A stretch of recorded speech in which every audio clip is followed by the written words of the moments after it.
Soalnya gini. Ya, gini ya. Kemarin baru gue dikasih pertanyaan yang gue juga susah jawabnya. Kalau gue tanya, situasi ini amburadul, Remon harus ngapain? Kalau gue udah tahu jawaban gue, gue punya platform, gue bisa bersuara, gue bisa mengedukasi orang, gitu. Tapi kalau misalnya gue disuruh merepresentasi mayoritas warga yang mungkin nggak bisa ngapa-ngapain, yang terpuruk, yang gitu, mereka harus ngapain? Nah, harus belajar tuh. Gue mikir. Kalau lu kan harus ngajar, mereka harus belajar. Sekali lagi aku nih sangat nggak rela uang pajak dipakai buat ngasih makan di penjara orang-orang yang wah gitu. Ya wah, ini orang harusnya nggak dihukum. Makanya hukum pelajaran hukum Islam tuh enak makanya. Di dalam Islam sederhana. Umar bin Khattab itu punya pejabat-pejabat. Kalau ada pejabatnya dia sudah tahu tunjangannya dapat berapa. Begitu dia punya rumah lebih daripada tunjangannya itu langsung ditarik, nggak ditanya. Berarti RUU perampasan aset itu sangat syariah sekali. Berarti. Sangat syariah sekali. Langsung diambil dan dia langsung suruh buktiin. Kalau kamu mau ambil lagi asetmu, kamu yang buktiin, bukan kami yang buktiin.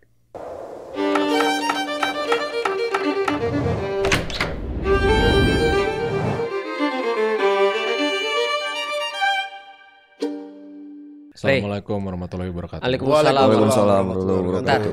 Sebentar. Apa nih? Udah kering belum? Bentar lagi.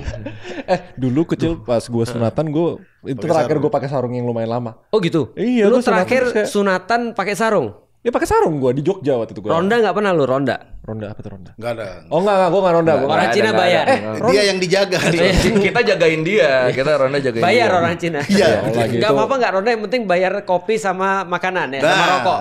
Iya. Ini kita harus ada konteks dulu nih. Kenapa semua kita di sini pakai sarung? Karena ada Madura. Madura apa Madura? Madura. Oh. Madura itu Madura. Kita pahalanya lebih banyak nggak kalau pakai sarung? Silakan dijawab. Lebih hati-hati lu salah jawab. Seluruh Madura memperhatikan gua. Lebih kepada pahala belum tentu meningkat, tapi fleksibilitas pasti meningkat. Benar. Dan selain itu kita menjadikan ini untuk jaga-jaga. Kalau ada nanti pas dibegal, ini bisa jadi senjata. Wah, sama tadi kan kita habis sholat, terus kata Koi, ya kita sholat lagi lah karena baru apa tadi bahasanya biar lebih damage ya. biar kerasanya lebih gimana gitu sholat pakai sarung. Itu gue gitu lebih ke ini aja menjilat sobat gurun aja gua. Kita lebih nyaman nih pakai ini, harusnya di sholat pakai ini. Dan lu kok jadi sama kayak gua nih? Sama kita nggak beda ya gue? Iya. Beda warnanya dong. Emang ini episode khusus pengantin sunat. Ada. Jadi apa benar kalau dulu aku pas ceramah di Madura itu aku kan nggak pakai sarung. Pernah ceramah di mana? Pernah. Ditolak nggak? Oh tentu saja. Kan Madura kan temannya Habib Rizik. Aku nggak pakai peci nih. Terus nggak pakai sarung. Itu di tengah-tengah dikasih peci aku. Emang benar ya kalau di sana lagi dakwah? Iya lagi dakwah. Di sana itu katanya peci pengganti helm katanya. Bener nggak? Ini klarifikasi. Aku kan nggak tahu. Iya, di Madura itu memang orang setiap hari pakai sarung. Jadi ke Indomaret, Alfamart, naik motor, itu pakai sarung semua. Pakai sarung. Pada saat aku pakai sarung di Surabaya, waktu itu kan kuliah Surabaya, aku pakai sarung, teman-teman heran, kok kamu pakai sarung? Ya aku yang heran, kok kalian nggak pakai sarung gitu. Karena saking biasanya gitu. Iya. Dan sarungnya udah jadi kayak citranya orang Madura ya. Benar, sama peci. Makanya waktu COVID itu masker nggak dipakai, peci sama sarung tetap. Iya, betul. Itu karena pengganti daripada vaksinasi ya. Jadi kalau vaksinasi kan nggak boleh masuk ke mall atau mana. Ya kalau ini nggak pakai sarung, nggak pakai peci, nggak bisa masuk. Iya. Karena memang di sarungnya ada QR peduli lindungi kalau Tapi Slim, gue ngeliatnya kan lu sampai sekarang masih suka pakai sarung kemana-mana kan? Masih. Kayak beberapa video gue liat lu ke mall di Jakarta pun pakai sarung. Ke bandara, ke WTF waktu itu. Terus esensinya kalau pakai sarung nih sebenarnya yang di Madura ya, dalamnya pakai celana atau enggak biasanya? Itu pertanyaan semua orang. Aku juga heran kenapa itu tuh ditanyain gitu. Soalnya kayaknya kalau kayak gini kan jadi anget gitu kan. Kan sarung kan bergantung preferensi. Bebas gitu. Memang bebas. Tapi kalau kita nggak pakai boxer atau ini, ya kan kalau kesingkap jadi kelihatan. Aku paling risih kalau ditanya cewek, tim Anda tadi itu tapi lu celana. pakai nggak? Tapi lu pakai nggak? Pakai. Oh itu risih sebenarnya, itu agak sedikit menyinggung itu. Bukan menyinggung, tapi kayak pertanyaan logika aja gitu. Logika aja lah gitu. Sorry, ini masa pakai kolor nggak? Apa? Gue keluar rumah gitu. Masa sarung doang. Tapi lu pakai? Nggak, kolor mah pasti pakai. Nggak, maksudnya kayak ada dalaman celana lagi nggak gitu. Nggak, lu pakai kolor juga? Pakai dong kalau kolor mah. Emang lu nggak pernah nggak pakai? Ini kan acara escape kan. Oh iya, dia ngarep pertanyaan yang lebih berat dari ini. Oke. Sarung pakein. Tapi gini nih, ini penasaran ya. Lu diprotes sama orang Madura nggak? Ini dianggap sarung atau nggak nih? Yang motif-motif gini. Nggak cuma orang Madura doang. Biasanya beberapa orang di komen ini sholatnya mengganggu ibadah katanya. Nah, aku bilang ya kaos gambar pohon beringin juga mengganggu. Iya itu kalau ada di depanku pengen kucolok tuh. Anda anti partai pohon beringin. Malah pemilih kan, makanya pengen dicoblos. Iya. Malah pemilih. Malah biasa aku cari yang merah itu. Iya. Moncongnya mana nih? Terus gitu ya. Enggak, kalau aku alasannya ini sarung memang bukan buat sholat doang, emang lebih ke arah fashion. Karena misalnya kalau ke mall kayak ini kan daripada takut kotak-kotak doang kan biasa motifnya ini alternatif orang yang pengen pakai sarung. Kalau kotak-kotak kan lu disangka Demon Slayer nanti. Tapi kalau sarung ini tuh sebenarnya simbol apa sih adatnya itu kayak simbol perjuangan kah, apa simbol tenangan kah gitu misalnya. Simbol perjuangan. Enggak misalnya kalau orang mau perang gitu pakai sarung gitu misalnya atau kan sebenarnya kan banyak kayak pakaian adat tuh berdasarkan itu kan. Oke. Ini ada enggak kayak arti? Kalau aku jujur saya tidak tahu. Silakan tanya. Apalagi atau ahli sejarawan Thailand silakan. Gue sih belum pernah lihat ya ada dokumentasi perang orang pakai sarung. Iya, jarang sih. Gue sih belum pernah lihat ya karena malah tidak mobile deh kayak buat perang. Yang ada ini Kenshin Batosai ada. Iya, Batosai pun sebenarnya kan celana itu. Cuma kegedean aja kan, jadi kayak sarung kan. Iya. Dia bisa ngesot-ngesot pakai gitu. Iya. Jadi sebenarnya gini, kalau sarung tuh sebenarnya adalah padanannya izar kan, artinya kan sarung. Nah, kalau di Arab sana kan mereka pakainya kan adalah gamis. Nah, jadi disetarakan dengan itu sih sebenarnya. Nah, kalau dari segi praktikalnya itu kencingnya mudah. Jadi tinggal diangkat doang. Diangkat doang. Bukannya susah ya harus diangkat lagi. Kalau itu kan tinggal belum pernah coba. Loh, ini kan kalau kayak gini angkatnya dari bawah kan. Nanti kalau lu udah nikah, ya, di rumah tuh lebih enak pakai sarung, manuvernya cepat. Oh ngerti. Jadi saya nonton acara ini tuh berat loh. Kenapa ngobrolin? Kita menyesuaikan dengan bintang tamu. Ya udah kalau teman-teman gak ada yang nanya berat, saya aja yang nanya berat gimana? Luar biasa, boleh. Langsung aja ini. Nanya apa sarung? Apa? Gimana? Bukan sarung lagi. Nanya berat nih. Bukan sarung lagi. Kemarin saya lihat Ustadz Felix katanya sebelum Nabi Adam tuh nggak ada manusia. Iya. Benar. Nabi Adam dulu itu tahun berapa kalau dari? Nah, dari Koi kan juga ahli. Gue pernah jelasin teori konspirasi. Iya. Nabi Adam tahun berapa? Koi dulu deh, sekolah. Ratusan ribu aja. Ratusan ribu berarti ya. 200 ribuan ya kalau nggak salah. Jadi ya. gini, kalau dilihat kita bahas dari dua dulu nih. Pertama data Nabi Adam itu yang paling banyak beredar itu dari Alkitab. Alkitab tuh dia make sure. Nah itu problematika mereka sih, bukan problematika kita ya. Dia make sure itu sekitar 7.000. Jadi minus 7.000. Ya. 7.000 ya? Minus 7.000 atau minus 6.000 something. Tapi 7.000 lah to be safe to say gitu ya. Nah tapi problematikanya adalah dari segi sains. Karena dari segi sains itu manusia itu dianggap bahwasanya dari apa tuh daerah Cape apa aku lupa di daerah Afrika itu munculnya minus 200.000. Iya manusia yang itu ya benar. Dan tetap berada di situ di daerah situ sampai minus 100.000. Nah minus 100.000 dia mulai bermigrasi menuju ke beberapa daerah. Contoh misalnya dia sampai ke Indonesia tuh kalau nggak salah sekitar minus 70.000 atau minus 50.000. Jadi itu dia nyebar dari Afrika, akhirnya ada yang pergi ke Eropa, ada yang pergi ke Eropa terus kemudian nyebrang ke Amerika, kemudian nyebrang ke lewat Selat Bering dan segala macamnya. Nah jadi kalau dari segi sains itu beda dengan dari segi Islam. Nah kalau kita mau menyamakan di antaranya, Koi pernah bahas kalau nggak salah minus 35.000. Aku masih ingat. Kok beda-beda semua enggaknya? Karena gini ceritanya. Ini kayaknya ada pertanyaan lanjutan deh. Gak apa-apa. Teman aku kasih standing groundnya dulu. Karena dari segi peradaban manusia tuh ternyata setelah dilihat peradaban manusia yang paling awal itu muncul sekitar minus 8.000. Itu sudah ada semacam kayak agricultural. Sudah ada pertanian minus 8.000. Itu ada di Peru, ada di Amerika, ada di Australia, ada di bahkan kemudian di tempat-tempat yang sekarang sudah common lah kira-kira gitu. Termasuk Mesopotamia. Tapi masa historical itu minus 3.400. Nah, ini coba kita keep track dulu ya. Masa historical itu apa? Historical itu adalah adanya catatan sejarah. Ada catatan rapi itu minus 3.400. Itu Mesopotamia. Nah, tapi minus 8.000 itu sudah ada semacam kayak agriculture. Bahkan yang baru-baru ditemukan di Turki itu minus 11.000. Itu namanya Gobekli Tepe. Ya, tahu. Itu minus 11.000. Nah, maka ketika berbicara tentang manusia paling awal, kita safe to say mengatakan gini, ini ada dari homo tadi, ada hominin, setelah kemudian homo sapien, itu kemudian minus 200.000 sampai dengan sekitar minus 8.000, ada insert di situ Adam. Berarti Adam antara itulah. Iya, Adam itu penciptaan Allah langsung. Jadi tidak termasuk perkembangan evolusi. Karena perkembangan evolusi mungkin terjadi karena ada mikro dan makro evolusi. Lalu kemudian turunlah Nabi Adam, ada yang banyak pertanyaan. Kalau Kristen yakin minus 7.000. Kristen yakin minus 7.000. Minus 7.000 karena mereka punya timeline itu. Berarti ada, kalau Kristen berarti setelah peradaban dong. Iya. Tapi Adam tuh ada setelah peradaban. Setelah peradaban. Tapi problematikanya adalah itu terlalu dini. Karena kalau kita misalnya mengatakan bahwa Adam itu 7.000, ternyata sebelum itu sudah ada peradaban. Benar, sudah ada peradaban. Nah, maka safe to say itu adalah ada satu arkeolog dari Indonesia, namanya siapa tuh? Ini Mas yang lu bilang Ali Akbar. Ali Akbar. Okay. Ali Akbar tuh bilang bahwa yang paling mungkin itu adalah minus 35. Maka ada berbagai macam. Ada yang bilang minus 7.000, ada yang bilang minus 11.000. Tapi kalau kita yang ngambil minus 35.000 itu Adam datang. Kalau nggak salah di 11.000 tahun lalu, itu kan sempat ada Gobekli Tepe. Banjir, oke. Itu Younger Dryas kalau nggak salah, yang orang semuanya hilang. Epic Gilgamesh.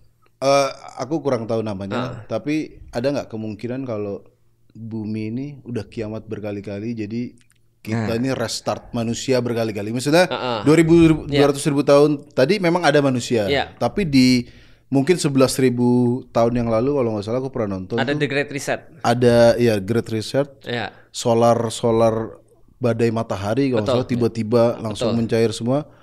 Nah, ada kemungkinan mungkin dari situ ada Adam. Karena kan manusia tadi ya sudah ada gitu. Habis itu hancur, reset lagi. Nah, itu yang dibahas sama sepulang sekolah. Ada 5 Great Reset. Tolong jawab pertanyaan saya. 5 Great Reset, apal nggak? 5 kiamat besar. 5 kiamat sepanjang besar. sejarah bumi ya tapi ya. Dan salah satu yang Great Reset di manusia sebenarnya 536 sih ya. Tahun 536. 536. Tapi kalau Great Reset yang tadi yang mungkin sekitar minus mungkin bukan minus 11.000 ya, tapi minus 8.000. Yang akhirnya masuk ke dalam Epic Gilgamesh. Nah, Epic Gilgamesh ini mereka punya satu tokoh yang disamakan dalam tanda kutip dengan Nuh. Yang Nuh itu adalah beda sekitar hampir 1.000 atau 2.000 tahun. Problematikanya namanya tokohnya Unapistim namanya. Nah, ini aku nggak tahu ya, karena memang kalau kita bicara tentang bagaimanapun juga kita cuma bisa nentuin dengan carbon dating ya. Dan masalah carbon dating itu juga ada sih sebenarnya. Karena kita nggak bisa to be exact sebenarnya. Karena kita cuma bisa plus minus berapa ratus atau berapa ribu tahun. Jadi mungkin menurutku Great Reset ada berapa 5 kali itu. Pertama zaman dinosaurus tuh zaman keberapa? 3 atau 2? Dinosaurus tuh bahkan tuh antara ketiga atau keempat. 3 atau keempat. Sebelum itu sudah 16 sebelum itu ada lagi. Itu berkali-kali. Ada 16 juta tahun yang lalu. The Great Reset itu selalu berakhir dengan munculnya spesies yang baru. Sampai akhirnya jadi seperti ini. Itu selalu diawali dari kiamat-kiamat itu. Kalau di kehidupan kita kan katanya nanti ada kiamat. Akan ada lagi nggak kehidupan? Gue ada satu pertanyaan penting. Kiamat tuh pas semua adalah alam barzah ke surga dan neraka kan. Great Reset hitungannya kiamat atau bukan? Bukan. Itu kan sebutan dari saintis ya.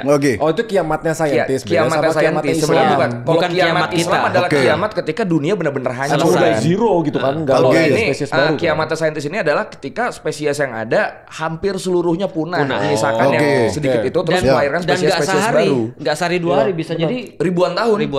Ribuan tahun. Definisi kiamatnya beda nih. Ini kiamat duniawi, satu kiamat Islam. Oke. Berarti kalau tadi setelah hancur semua Ustaz, itu N berarti? N. Kalau dalam pandangan kita itu sampai dikatakan kan ada puisinya Taufik Ismail yang sangat bagus judulnya Ketika Maut Disembelih. Ketika maut disembelih. Jadi maut itu kan kematian. Dia ada satu hadis, maut itu dihadapkan nanti ketika dia memiliki kiamat dibawa disembelih. Lalu kemudian disampaikan pada saat itu oleh Allah, saksikan wahai seluruh orang-orang yang dibangkitkan, hari ini maut sudah disembelih. Hari ini tidak ada lagi kematian, yang ada keabadian. Maka siapapun yang kena siksa di abadi, siapapun yang merasakan bahagia di abadi. Karena sudah mati udah nggak ada lagi. Ketika maut disembelih judulnya. Menyeramkan sekali. Kalau nggak salah di hadis ada juga Nabi Muhammad bilang antara aku turun dan kiamat sebelahan katanya. Iya, seperti ini kata Rasulullah. Dekat berarti. Betul. Seperti ini. Berarti nggak ada episode in between. Ya, oke. Itu termasuk Yesus sebelum itu kan? Yesus sebelum itu. Nah, kan katanya sekarang ini Arab udah hijau, Arab udah hijau, udah bahkan salju, gurun Sahara. Itu termasuk tanda-tanda kiamat. Pas lu kemarin umroh lihat ya? Iya. Hijau semua ya? Enggak kayak di video sebelumnya kan biasanya coklat-coklat itu. Ini udah hijau-hijau semua. Iya. Apakah itu termasuk itu tanda-tanda kiamat sugro, tanda-tanda kiamat kecil. Kecil. Oke. Kalau kubro ya matahari terbit dari sebelah barat. Itu yang gede. Itu yang gede. Lalu kemudian tanda-tanda sugro lagi air mendidih. Lalu kemudian gunung-gunung diterbangkan kayak kapas dan segala macam. Kalau Arab bersekutu dengan Amerika termasuk tanda itu tanda-tanda di Simpson kayaknya. Lu tahu gak ada di Simpson yang dia megang itu. Tapi tidak pernah disebut ya Stat. Dari sugro ke kubro ya tuh jaraknya berapa? Maksudnya berapa lama sugro terus baru ada kubro tuh tidak pernah. Yang ada sequence tapi nggak ada waktu. Karena Rasul menjamin setiap orang bisa menjamin waktu itu adalah sesuatu yang pasti bohong. Jadi tanda-tanda prediksi cenayang waktu tahun berapa 2012 pernah 2000 apa itu. Dan itu kenapa Al-Qur'an pun tidak pernah menyebut tahun ya. Iya, spesifik tahun. Ya, sebenarnya pertanyaanku tadi itu sekarang aku lagi nontonin begitu-begitu Ustaz. Wih, berat banget hidup lu. Enggak sih, santai-santai aja sih karena itu nggak tahu men-challenge kepercayaanku sendiri. Asik. Kayak bagus. Escape itu core-nya salah adalah satunya challenge. Oh, bukan murtad escape. Hampir. Bukan. Kalau yang salah challenge emang jadi murtad gitu.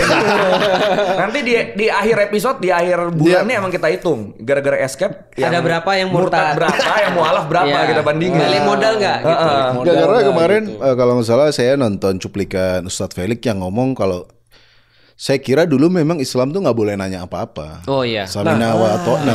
Itu kenapa program ini lahir? Salah satunya untuk karena dari dulu gua tuh ngelihat stigmanya Islam di Indonesia itu ya nurut, manut. Ini buku baca, lu ngelawan, lu dosa. Neraka. Iya, langsung masuk neraka. Dari dulu gua ngerasa kayak gitu. Nanya lu, nggak boleh nanya ya. Nah iya. Iya nanya dikit. Iya dulu kan kalau nggak salah ada ayat apa hadis ya yang bilang jangan kamu banyak bertanya. Nanti kamu akan nanya soal kemunculan Allah, kemunculan Tuhan. Kalau nggak salah ada ya? Di dalam surat Al-Baqarah orang-orang Yahudi itu dilaknat gara-gara banyak tanya. Oh itu orang Yahudi. Orang Yahudi. Tapi sebenarnya itu salah konteks karena orang Yahudi nanyanya dalam bidang syariat. Nah nanya dalam bidang syariat itu sama kayak ada pasien nanya sama dokter resep. Itu nggak seharusnya tuh. Jadi contohnya ada pasien, dia datang ke dokter mau minta berobat, dokternya ngasih resep, dia nanya, kok jelasin pada saya kenapa harus resepnya begini? Langsung suntik mati tuh sama dokternya. Jadi analogi ada beberapa yang udah mutlak harus kita imani. Misalnya itu kan udah sesuai kayak, tapi maksudnya bertanya di sini kan kayak kita bukan meng-challenge bahwa ini salah, tapi untuk mencari kebenaran gitu kan. Lebih tepatnya gini, lebih gampangnya Islam itu menganjurkan kalau mau nanya dalam bidang akidah. Justru dalam bidang keyakinan. Tapi kalau sudah syariat jangan tanya karena kalau sudah syariat itu kayak resep. Kayak sholat 4 rakaat. Kenapa 4 rakaat? Itu nggak usah ditanya. Contoh kayak gini deh. Lu bayangin deh kalau lu pilot. Lu ada di atas, ATC di bawah, air traffic controller. ATC bilang jalan 2 menit ke sebelah kanan. Turun 10.000 meter. Terus kemudian pilotnya bilang, bentar. Kenapa harus 10.000? Kenapa nggak 9.500? Ya, nabrak. Lama-lama dia nanya nabrak tuh, karena dia harus lakukan saat itu juga sami'na wa ta'na tuh. Yang harus dia pastiin adalah ini ETC atau bukan. Nah, ETC atau bukan itu akidah. Sedangkan perintah-perintahnya adalah syariat. Jadi sebenarnya seliar apapun kita nanya soalan akidah itu oke di dalam Islam. Bukan cuma apa dianjurkan bahkan. Sangat dianjurkan. Makanya Allah katakan hatu burhanakum. Ayo sampaikan argumen-argumen kalian dengan perkara-perkara akidah. Nah, ini problemnya kayak gini pas banget nih gue nge-bridge deh topik yang seharusnya kita bahas ini kan. Ini kan kita di sini ini kita semua muslim. Dan ini ada yang lebih daripada muslim. Lebih daripada muslim karena namanya aja muslim. Dia lebih daripada muslim. Dia tretan muslim. Ultra muslim. Yang muslim, double, muslim kuadrat. Jadi muslim bersaudara. Dalam bahasa Arab, Ikhwanul Muslimin. Ikhwanul Muslimin. Oke. Golongan dia dulu ya. Nah, Muslim itu kan kayak ada kasta-kastanya gue bilang gitu di sosial ya. Ada yang Muslim ekstrim, Muslim fanatik dan lain-lain. Ujung-ujungnya kan itu kita mengatasnamakan agama untuk merespon cara kita merespon situasi. Nah, analoginya ini ada 2 topik nih. Satu, seberapa Muslim dan kasta-kastanya, misalnya yang sampai terorisme dan lain-lain. Yang kedua, dan yang benar itu respon kita sebagai muslim kalau misalnya di situasi dan di sebuah tempat yang zolim nih tempatnya nih. Maksudnya negara ini lagi zolim maksudnya. Iya, maksud lu gitu ya? Iya. Ya udah kita mah bukan aja kalau di escape mah kita nggak takut. Kemarin kita udah masuk jurang bukan pinggir jurang. Kita kemarin masuk jurang. Oke. Cuma emang bungee jumping jadi bisa ke atas lagi. Jadi bedanya gitu. Kalau di escape kita naik lagi. Bukan mati nggak bungee jumping. Karena ada protektornya. Ada protektor. Kalau dulu kan masalah. Kalau sekarang sudah gear 5. Semua bisa dibuat fleksibel. Sudah aman semua. Bukan hanya kita yang fleksibel, dunia fleksibel. Semua mau ngoreksi Raymond dikit, kayaknya sebenarnya bukan kasta deh, lebih ke kelompok. Soalnya kalau kasta tuh kan kasta satu dalih di atas yang lain gitu kan. Sebenarnya kan semua setara, cuma nih ada yang ekstrim, ada yang ini kan. Ya, misalnya Islam sesat, Islam progresif, iya, lebih ke Islam lucu, Islam komedi, Islam Jawa ada nggak? Ada. Itu Raja Jawa, bukan Islam Jawa. Enggak ada Islam Jawa. Ada. Karena kalau yang sholawat tuh pasti komennya pasti Jawa gitu. Oh gitu. Yang bukan saya yang ngomong ya, memang di komentar ada komen. Pasti Jawa. Tapi maksudnya kalau lu punya pertanyaan tadi bisa dilanjutin ya. Tapi ini maksud kita bahas ini dulu ya. Iya, boleh. Nyambung sama pertanyaan tadi. Konsepnya nongkrong ya. Dan tentunya yang pasti paling berhak untuk menjawab adalah tentang kasta-kasta ataupun aliran-aliran atau kelompok-kelompok di dalam Islam adalah Muslim tentu saja. Bener. Yang udah kuadrat gitu. Anda juga berhak karena Anda juga ada di kelompok itu. Yang mana yang lucu gue ya? Bukan. Kan alumni yang radikal kan? Iya, alumni yang alumni radikal. Apa masih sih? Masih lah. Oh, masih. Radikal itu adalah sesuatu yang harus kita banggakan. banggakan. Radikal and I'm proud. Iya, banggakan. Rank 2 kali berturut-turut. Kalau bisa satu-satu bahkan. Soalnya kemarin pas aku pergi ke Comika, ada satu cewek mau bertanya, ya silahkan. Ceweknya bilang, aku suruh Ustadz Felix karena Ustadz Felix pemberani. Kan di Republik ini sudah tidak ada pemberani. Padahal dalam hatiku takut aku. Nah itu kan ada kelompok-kelompok tertentu yang mengatasnamakan beraninya berani banget nih sampai aksi terorisme atau. Tapi kan gini deh, kalau mereka pakai atas nama Islam, atas nama agama, mereka percaya itu for the greater good. Ngebomin apalah, ngegulingin pemerintah lah, apalah itu. Batasannya di mana kalau misalnya ajaran Islam ini? Siapa nih lu?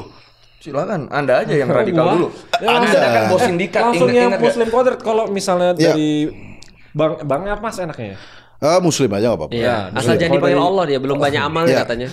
Kalau menurut Muslim, harusnya kita sebagai Muslim meresponi apa yang semua terjadi tentang kasus mulai nyeselkan lu dari sini tentang kepala babi bagus lah yang katanya dimasak harusnya.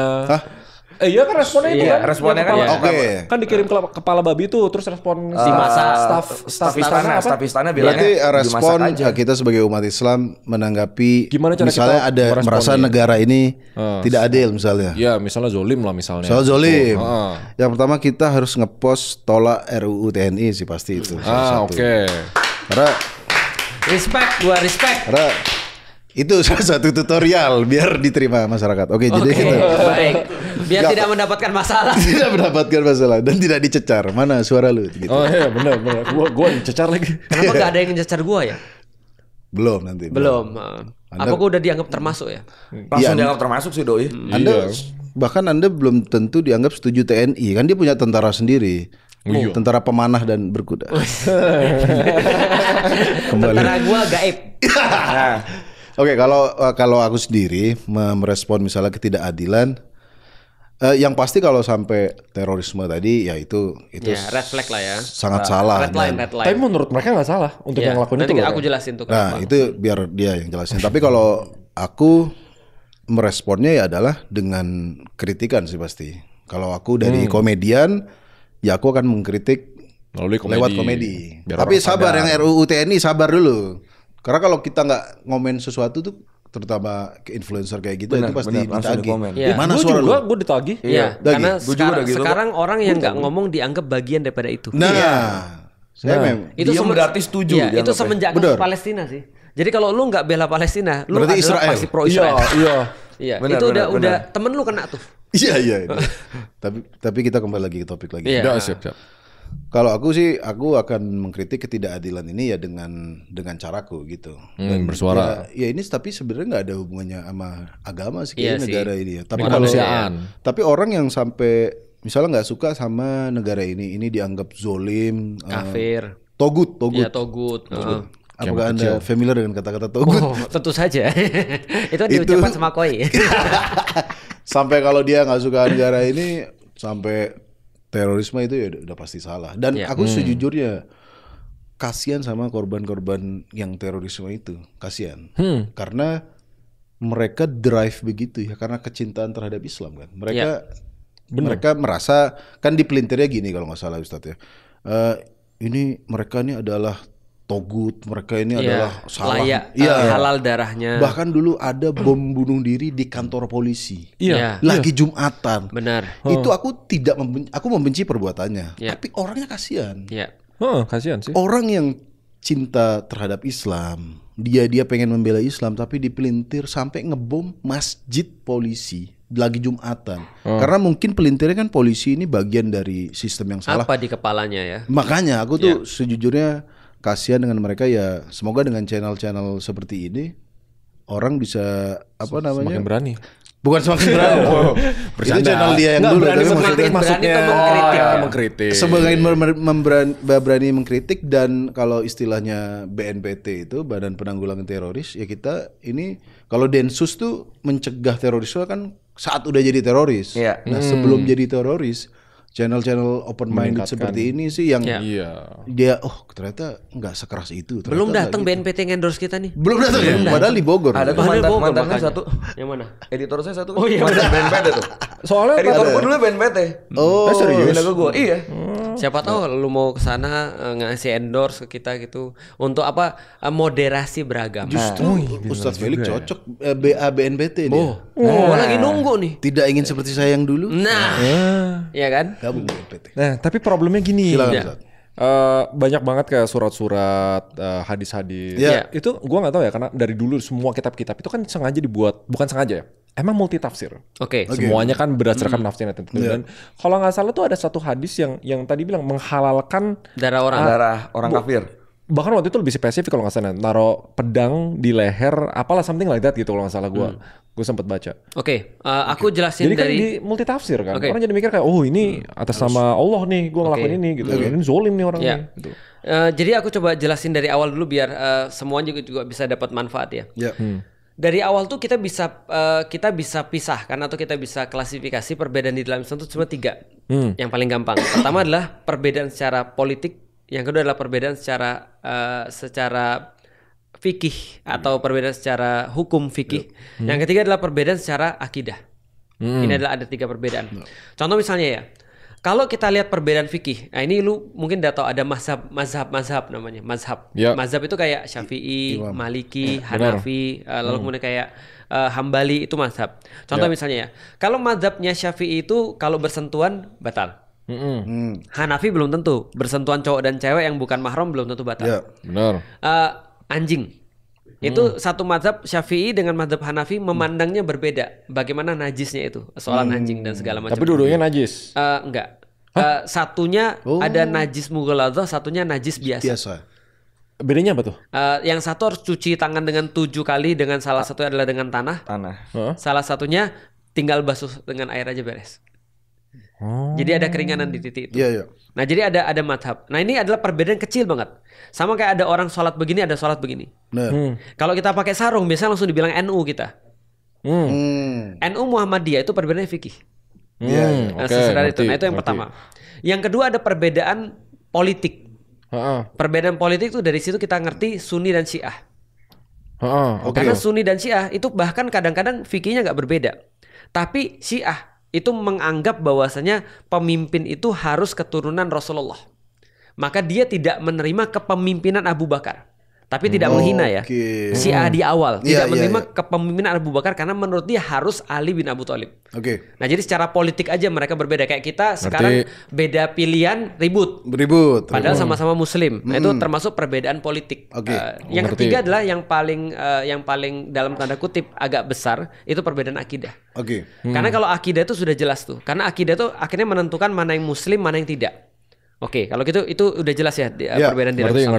Ngerti. Nah, sekarang perbedaan dalam penyikapan terhadap sesuatu. Kayak tadi misalnya, itu ada 3 juga. Banyak ya? Ada 3 juga. 1, ada Muslim yang nggak peduli.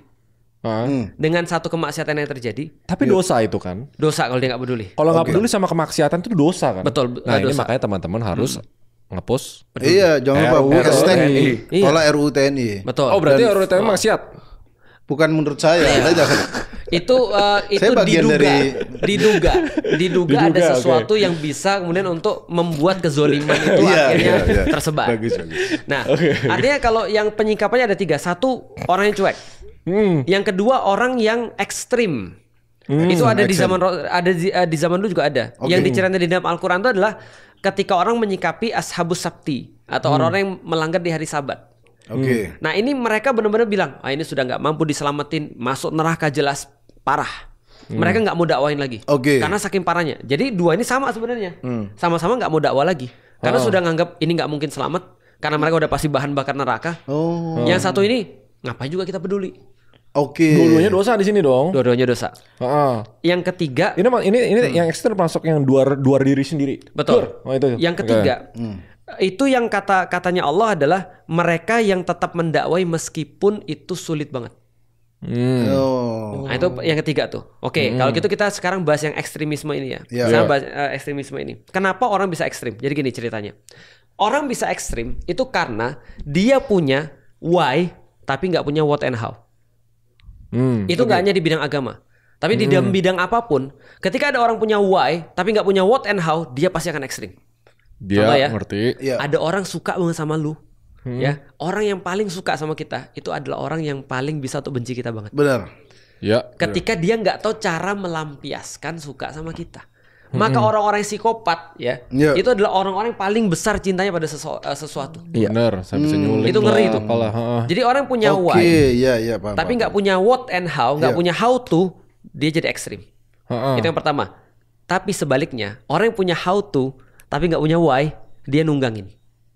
Mengkapitalisasi lah. Dia nunggangin untuk kepentingan. Maka contoh ya, aku bukan berarti nggak punya kritik terhadap BNPT. Aku punya kritik terhadap BNPT. Karena menurutku BNPT itu punya how to tapi nggak punya why. Karena dia narasinya bisa jadi giring pada sesuatu yang salah, yang aku juga nggak suka. Tapi aku juga nggak suka dari awal dengan orang-orang yang ekstrim. Karena ya, setauku ya orang-orang yang ekstrim ini, kalau aku lihat dari segi gobloknya aja, itu tidak menguntungkan Islam sama sekali tuh. Sangat-sangat tidak menguntungkan Islam. Balik lagi kan ini kan masalah persepsi. Buat mereka, betul. Buat mereka ini bibit Islam yang benar. Gua ngelakuin stunt ini biar semua tersadarkan. Bela agama karena dia punya why tapi nggak tahu how to. Maka kalau kita lihat orang-orang yang dalam tanda kutip melakukan terorisme ini, melakukan sikap-sikap ekstremisme ini, mereka adalah orang-orang yang ngerti bahwa ini adalah untuk Allah. Tapi mereka ngertinya cara itu, bukan cara yang benar. Contoh kayak gini ya. Makanya kan kalau contoh ya, simulasi kayak orang jahat. Lu orang jahat ya. Lu orang jahat, lu pengen untuk melakukan satu keburukan lah, chaos. Yang aku mau nanya, lu rekrut orang mana nih? Orang-orang kayak Raymond yang nggak paham agama dan ngerti banget tentang dunia ini bekerja dengan cara kayak apa? Atau lu rekrut seseorang yang lain yang dia itu sholatnya rajin banget? Double Muslim. Dia nggak. Karena dia sudah X juga saya sama. Atau rekrut Muslim yang dulu gitu Muslim yang dulu. Yang pokoknya semua tuh Allah dan segala macam. Muslim yang dulu lah. Jelas Muslim yang dulu. Karena orang-orang kayak gini itu rekrut karena dia motivasinya sudah sangat kuat, tinggal diarahin. Sesuai mau kita. Karena dia nggak punya arah. Dia cuma punya why, tapi dia nggak punya how to. Dan itu masalah. Orang-orang gitu bukan orang bodoh loh bang. Waktu itu kalau nggak salah yang nembak polisi itu dia S2 matematika. Betul. Tapi akhirnya dia nggak punya how to. Makanya kan ketika kita tanya, apakah ini adalah cara yang benar? Dia bilang, aku nggak peduli. Yang penting Allah ridho. Pertanyaannya Allah ridho atau tidak nih? Kalau kita nih yang mikir, kita mikir gini, sebentar nih. Kalau aku melakukan ini, yang pertama aku mikir, yang nanti akan ngambil problemnya siapa? Lu sendiri atau Islam? Ya kan? Masalah kan Islam. Kayak aku ditanya misalnya, dari dulu misalnya, setuju nggak dengan orang-orang yang jual sesuatu dengan agama? Kalau lu beli ini, lu berkontribusi pada sesuatu something. Kalau lu beli ini, lu lebih dekat ke surga. Aku bilang problemnya adalah kalau lu punya produk yang jelek dan lu kemudian sudah jual produk lu jelek, nanti yang disalahin bukan lu, seluruh Islam. Agamanya. Nah, jadi kalau lihat kayak gitu aja, males lah kita melakukan hal kayak gitu. Ngapain kita melakukan hal yang ekstrim kalau yang kena adalah Islam? Berarti balik lagi adalah kemampuan berpikir dong.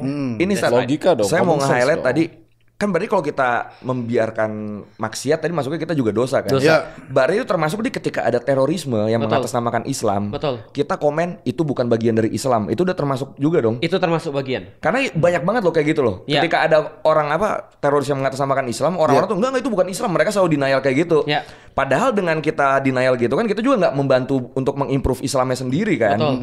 Berarti itu bagian kalau kita komen kayak gitu untuk meluruskan itu berarti pahala dong. Nah, menurutku kalau mau lurusin jangan defensive apologetis. Iya, itu defensif soalnya. Nah, itu defensive apologetis. Orang nggak akan percaya. Karena memang agamanya Islam ya. Betul. Itu nggak bisa untuk Jadi jangan bilang itu bukan Islam. Iya. Faktanya dia Islam. Tapi kita kasih tahu sebenarnya yang benar seperti apa. Nah, masalahnya gini ya.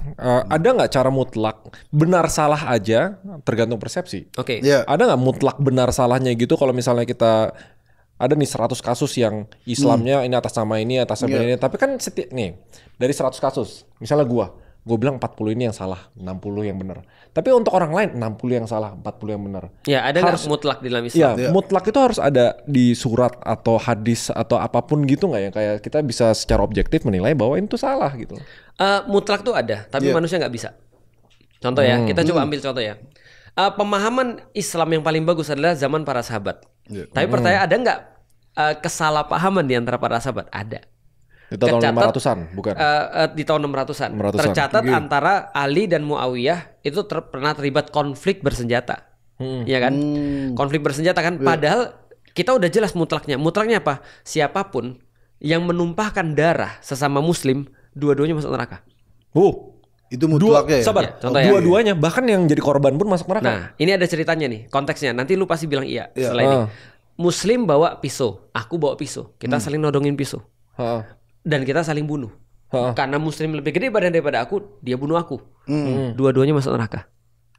Karena tapi kalau misalnya Ustaz Felix nggak pakai pisau? Nah, tergantung. Kata Rasulullah ketika dua-duanya pakai pisau dan sudah berniat membunuh saudaranya, berarti siapapun yang mati sama aja. Ya, Karena niatnya udah bunuh saudaranya, maka kita sebagai seorang muslim jangankan menumpahkan darah, nodongin pisau aja nggak boleh. Nah, jadi artinya itu adalah kemutlakan. Tapi apa yang kemudian dilakukan oleh sebagian besar orang-orang yang menghasut seolah-olah gini, kalau mereka sudah melakukan itu, mereka sudah keluar dari Islam.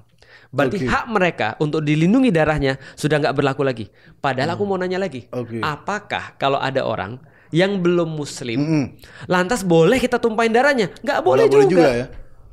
Tapi kan balik lagi kan manusia kan. Jadi kemutlakan itu ada. Tapi manusia aja yang nggak bisa diatur. Nah, susahnya di Indonesia semua yang tanda kutip diduga zolim semuanya Islam. Ya. Mualaf lagi sekarang trennya. Nah, ya kan? Ini saudara semua dong kita.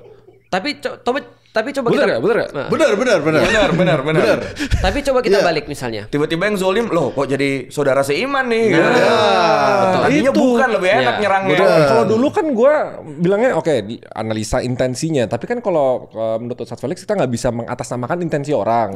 Suzon kan namanya kan. Lantas bagaimana? Semua saudara nih di Indonesia nih. Nah makanya sebenarnya kalau kita bahas lagi ya, kalau kita sudah masuk ke level yang lebih atas lagi adalah bagaimana kemudian kita meregulasi semua ini.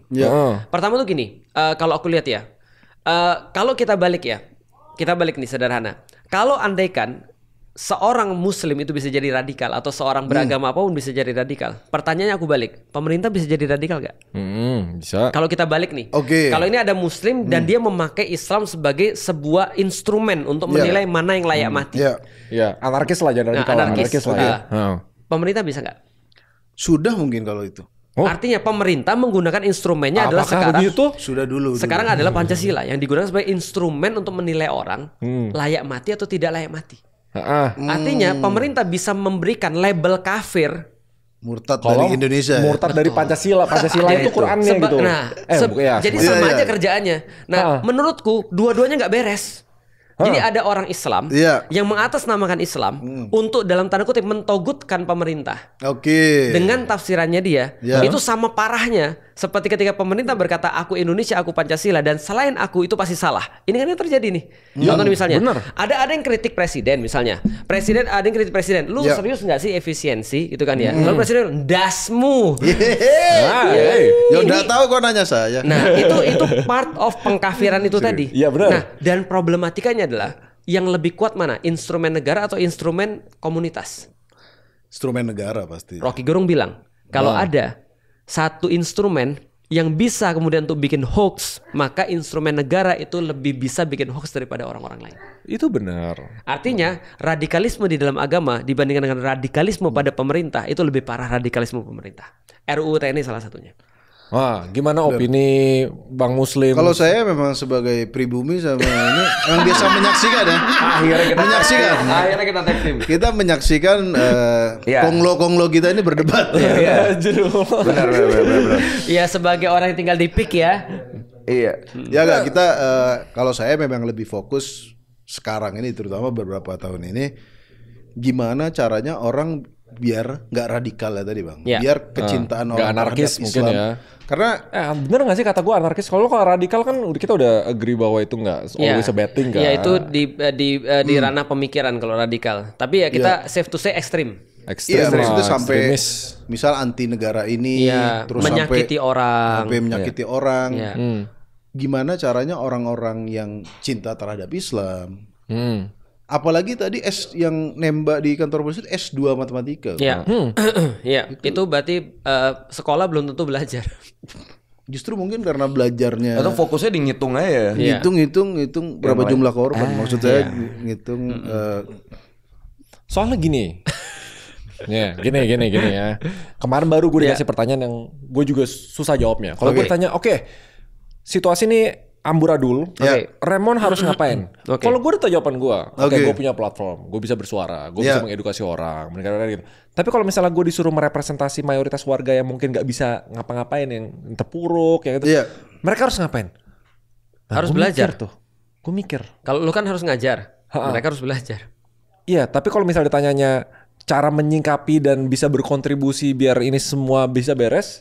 Gue jujur agak bingung, selain dari kayak ya udah lu belajar aja kalau misalnya lu apa gitu, tapi kayak nggak keren, nggak puas gitu gue sama jawabannya. Kurang konkret gitu ya, kurang konkret. Ada nggak di Islam yang misalnya nih situasinya kayak gini sekarang, ada nggak hadis atau surat yang ini lu sebagai umat Muslim yang baik harusnya lu merespon begini? Ya. Yang pertama kalau di dalam Islam itu kita disuruh recheck satu berita. Recheck satu berita, tabayun namanya. Subhanallah. Ya, jadi tabayun. Jadi ketika sudah dapat sesuatu kita tabayun lo ini benar atau tidak. Karena kadang-kadang karena kita nggak dekat, kita jadi berprasangka buruk. Tabayun dulu. Tabayun misalnya. Contoh misalnya, sebelum kita ngobrol sama tretan misalnya, kan orang-orang misalnya kayak di dunia orang-orang ngaji, jangankan mereka kenal sama tretan. Coki Muslim aja mereka nggak bisa bedain. Dikira satu orang. Iya, dikira satu orang, Coki dan Muslim kan itu kan ya. Ketika kemudian mereka bikin konten, semua orang mengira ini adalah sebuah penistaan terhadap agama. Iya. Artinya ada periodenya. Ada dulu Bang, periode ngeri mereka Dark Ages dulu, Dark Ages dulu. Dulu sempat sekarang bertemu di sekarang Darker Ages ya. Sekarang Darker Ages. Kan udah ketemu. Kiamat Sugro saya. Iya. Oke. Nah, jadi artinya itu kan berarti tabayun, itu yang pertama. Yang kedua, harus kemudian kita sampai pada satu titik kesepakatan bahwa kalau kita tidak bisa menghargai orang karena keislaman dia, atau kita tidak bisa menghargai orang karena misalnya dia bermanfaat buat kita, minimal kita menghargai orang karena dia manusia, karena dia orang. Berarti itu kan yang paling rendah. Dua tetap memanusiakan. Betul. Makanya Pancasila itu setelah kemudian ketuhanan yang Maha Esa, itu ada kemanusiaan yang adil dan beradab. Karena hasil daripada orang yang bertuhan, dia memanusiakan orang. Nah itu harus kemudian yang kedua tuh. Jadi pertama adalah tabayun, yang kemudian dia memanusiakan orang dengan cara berkenalan dengan orang, lita'arofu. Itu yang kedua. Yang ketiga, Islam sudah nyata-nyata benar-benar menggariskan berhati-hati betul terhadap 3 hal. 1, numpahin darah orang. Yang kedua adalah menumpahkan kehormatan orang atau merusak kehormatan orang. Yang ketiga, ngambil harta orang. Dan kata Rasul, sebelum Rasul meninggal, Rasul berkhutbah, pada hari ini kuharamkan darah orang-orang terhadap kemudian orang yang lain. Kuharamkan kehormatan untuk dirusak, dan juga kuharamkan harta kalian terhadap yang lain kecuali dengan cara yang layak diambil. Nah, tadi ada yang kedua nih, kehormatan orang. In a way, kalau misalnya orang kayak nyindir, satir, atau misalnya kita ngekritik dikemas dengan kayak ini orang ngehe gitu misalnya, itu sebenarnya kita nggak boleh. Nggak ada masalah. Gimana? Kritik itu nggak ada masalah. Yang nggak boleh menghina. Karena kalau kritik kan sebenarnya kan tujuannya tetap kita kan ingin mengimprove. Benar. Itu kan tidak merusak kehormatan orangnya dong. Kritik itu pada aktivitas, menghina itu pada orang. Kalau Jokowi Raja Jawa itu apa konteksnya? Nah, Jokowi Raja Jawa itu ucapannya Bahlil kan. Maka kita mengkritik Bahlilnya. Oh iya, mengkritik ucapannya Bahlil. Jokowi, bukan Bahlilnya. Jokowi Pinocchio? Ya, Jokowi Pinocchio berarti itu tadi, itu ada orangnya. Itu kita nggak gitu. Oke. Nah, jadi aku sepakat untuk tidak mau mengkritik orang. Karena kalau kita mengkritik orang, kita kan menghina. Jadi gitu personal, itu nggak personal boleh. misalnya muka kayak gitu nggak bisa gitu tuh. Kita cuma bilang adabnya ya, misalnya contoh ya kayak kemarin misalnya ada staf sus apa istana ya, lalu kemudian ketika aku bilang gini, ini gila ya, ini negeri ini menurutku ya nggak ada adab sama sekali. Karena benar-benar ya orang-orang pintar itu bisa berpura-pura bego gitu kan ya, padahal itu menurutku nggak pantas sih. Jadi ketika ditanya ini kantor Tempo dikirimin kepala babi. Iya. Nah kemudian bilang dimasak aja. Itu pernyataan sekali lagi ya. Kalau aku jadi bosnya, itu aku pecat saat itu juga tuh. Ini udah pasti diklipin. Itu yang waduh. Serius aku. Itu yang ngomong orang pemerintahan deh. Itu orang pemerintahan. Staf istana. Nah, itu. Aku bilang gini ya, Pak Prabowo, masa mau orang-orang mohon maaf ya, yang pemikirnya model kayak gini ya, ini jadi pejabat, dan ini bukan pertama kali kita dengar loh orang ngomong kayak gini. Iya. Benar. Bukan pertama kali loh kita dengar. Dimasak aja itu terasa wartawan pun pada shock karena kayak ada skip 1-2 detik mereka langsung diem gitu semua ya. Nah, serius nggak ada gitu respon lanjutan. Serius Terus dia ngomong dimasak aja, terus wartawan juga pada diem. Terus dia ngomong apa lagi? Akhirnya dia yang ngomong sendiri lagi. Karena orang juga pada shock loh. Betul. Kok di level ini responnya? Dan dia ngomong apa lagi tau nggak? Apa? Bukannya karyawan Tempo sendiri yang bilang, "Mbok ya harusnya dikirimin jangan kepala babi tapi daging babi." Iya, dia bilang, serius Li lu menyikapi perkara kayak gini. Terus ditanya lagi, emang mereka merasa terancam? Aku bilang, serius Li? Aku bilang gitu, maksudnya segitunya, maksudnya tahu nggak sih aku malasnya apa? Tahu nggak? Aku nangkep bukan daripada apa yang dia omongin. Tapi aku mau ngasih tahu apa yang nggak diomongin sama dia. Artinya apa? Tahu nggak? Dia anggap semua orang Indonesia itu goblok. Dan nggak bisa ngerti apa maksud omongan dia, ngerti nggak sih? Jadi dia nganggap semua kita tuh goblok gitu maksudnya. Ketika dia ngomong gitu kayak aku bisa lolos tuh dengan ngomong kayak gini. Enggak, kayak dia ngelawak ya berarti ya. Iya. Nah, inilah kita sebagai komedian ya. Banyak orang-orang yang ngejokes tapi nggak ngerti. Bukan nggak ngerti lagi, itu malah mohon maaf itu jadinya bodoh sih. Iya. Makanya menurut saya yang harus kita menerima jasa konsultasi komedi ya kayak dia. Harusnya kombut dulu. Iya, kombut dulu. Istilahnya di stand up tuh comedy buddy. Satu, politisi udah nggak boleh ngejok karena kita udah hate nih sama lu nggak jelas. Masih bisa sempat-sempat ngejokes nggak lucu lagi. Yang kedua yang nggak boleh ngejok adalah pemuka agama. Benar. Boleh sih, tapi hati-hati kalau ngejok. Aku mau ngejok lagi nih. Contoh kan kemarin Ustadz Gus Miftah. Iya. Oh iya. Jokesnya dia ngerosting. Iya ngerosting. Dan menurutku kalau di stand up tuh ada istilah harus ngomongin yang dia lakukan. Iya. Boleh. Tapi kalau dia ngomong goblok itu udah personal. Iya. Nah itu sekali lagi kita membuka kelas mungkin ya. Kelas. Buat politisi dan politisi dengan sama gitu kan, pemuka agama. Omongan politisi dan pemuka agama jokesnya jadi on point, perekonomian juga muter karena komedian-komedian dapat pemasukan. Benar. Dari konsultasi itu. Itu salah satu cara loh sebenarnya loh. Ya karena kalau orang lagi di hate itu susah ngelawak loh. Benar. Siapapun yang lagi di hate gitu, mau dia bercanda apalagi udah dia lagi di hate, jokesnya nggak lucu lagi. Lucu ini, pun bisa dianggap ofensif loh. Double damage. Double damage. Tapi bukannya kalau kayak gitu ya, strateginya adalah bikin acara ngerosting diri sendiri kan? Sering terjadi kayak gitu kan? Harus. Nah, berarti itu ideal itu. Ini usul yang bagus buat pemerintah dan pejabat-pejabat. Mau nggak buka ruang buat dia di roasting? Masalahnya pemerintah ini solusinya bukan udah roasting ya, emang revolusi ya.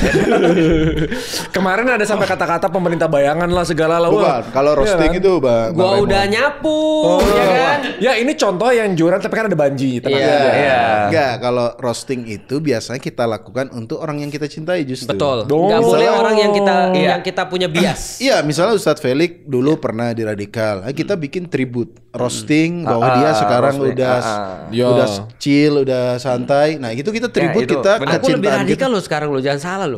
Ini roasting diri sendiri. Itu kan cara kita tribute untuk Ustadz Felix kan. Tapi kalau untuk pemerintah, ya kalau kalian masih cinta pemerintah ya itu tribut begitu. Tapi kok menurut gue mungkin bisa jadi ide yang bagus loh. Apa? open buat roasting? Menurutku mau gak masalahnya? Iya itu tadi benar. Respon ini kan konsultan komedia, mereka nggak nyampe ke sana, Re. Gitu. Jadi pikiran mereka tuh nggak nyampe ke sana. Kita kasih usul. Karena mereka terlalu banyak sudah lepas dalam kondisi-kondisi sehingga mereka merasa bahwa mereka bisa lepas dalam kondisi apapun. Benar. Dan yang Pak Prabowo speech itu setelah apa sebelum statement itu ya? Yang kayak saya minta maaf komunikasi kita belum sempurna. Dia mention itu setelah berarti ya.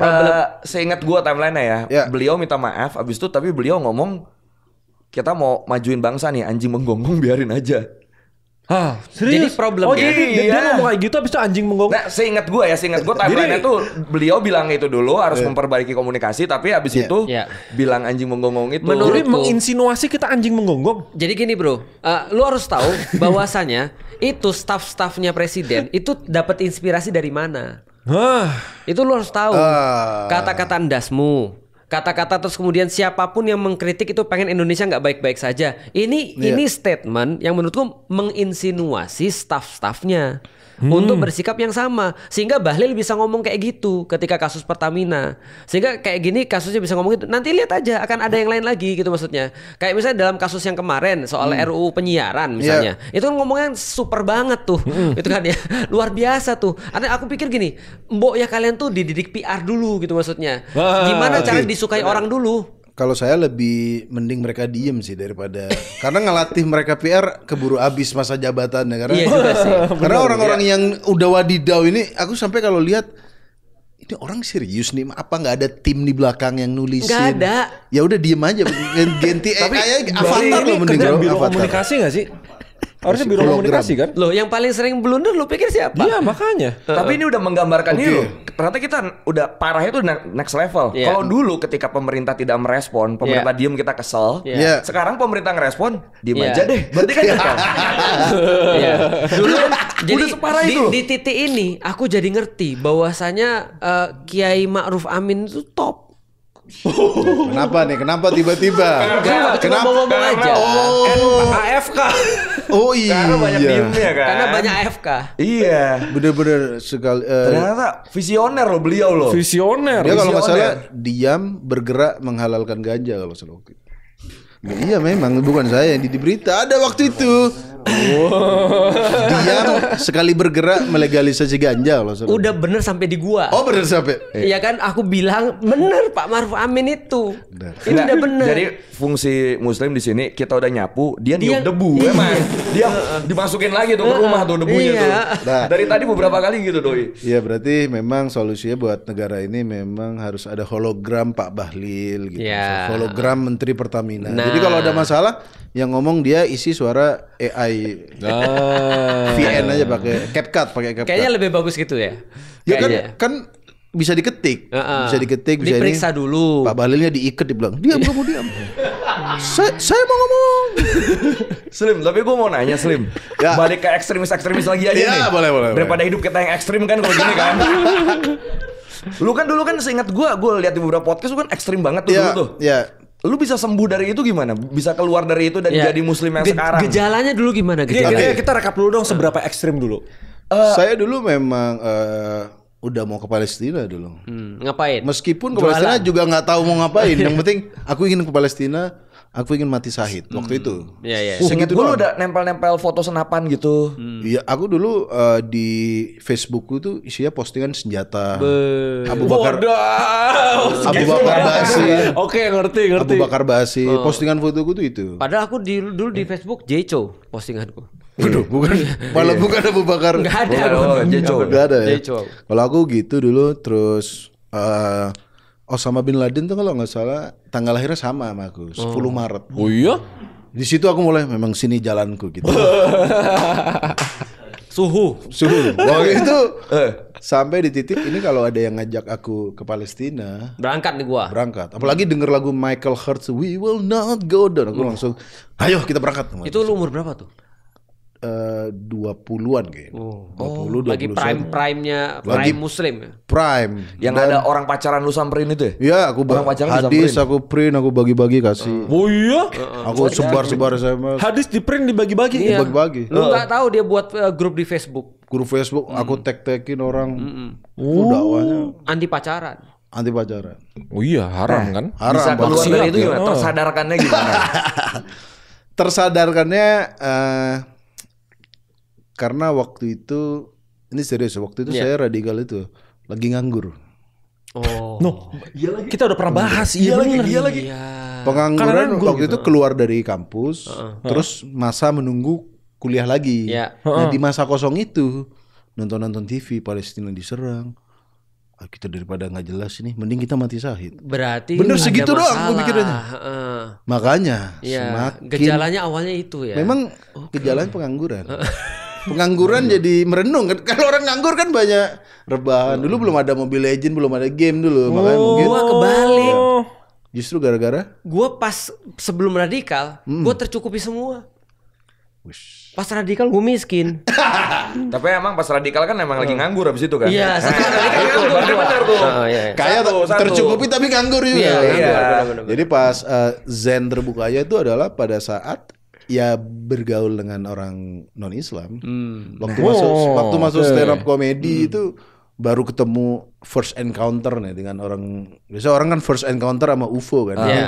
First encounter sama orang Muslim. Dekat lah ya, Coki ya.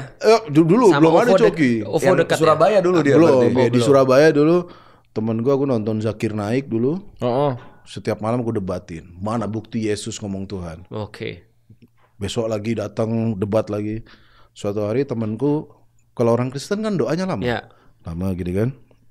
Karena dia juga doanya semoga tidak dibom. Maksudnya gak, dia doanya lama. Pas aku tanya, kamu doanya apa? Aku doain semoga makanan diberkahin dan semoga Bank Muslim yang memberi makanan ini diberkahin. Di situ aku mulai, anjir ini orang tiap malam doain aku. Aku islamin loh, aku berusaha, aku mualafin loh. Target TO. Tapi ternyata dia diem-diem doain aku. Di situ sih aku malu dan itu salah satu zen kayak, wah. Terus pas stand up dulu Suci 3 di Kompas itu malah mayoritas Kristen temanku. Bene, Gian dan lain-lain itu Kristen. Terus aku ngomong ke Bene, kamu kafir tapi kok baik ya? Luar biasa ya. Ngomong gitu. Ngomongnya kayak gitu bener. Kamu kafir tapi kamu kafir kok baik? Kok kamu nggak berusaha mengkristenkan aku? Tidak seperti yang aku tahu. Sebenarnya karena kesalahpahaman. Dulu Bang katanya kalau orang Kristen di beberapa daerah tuh bagi-bagi mie instan. Kristenisasi. Abis itu bantuannya tiba-tiba di stop. Nah daerah itu dibilang kalau mau lanjut bantuan lu harus masuk Kristen dulu. Itu jadi kalau denger Kristen pasti mau memurtadkan aku gitu. Tapi pas begitu langsung first encounter sama orang kafir, orang non Islam itu kok nggak ada dari mereka yang berusaha. Bahkan mereka tidak membahas agama. Justru aku yang rese. Lu gak prospek kali bagi mereka.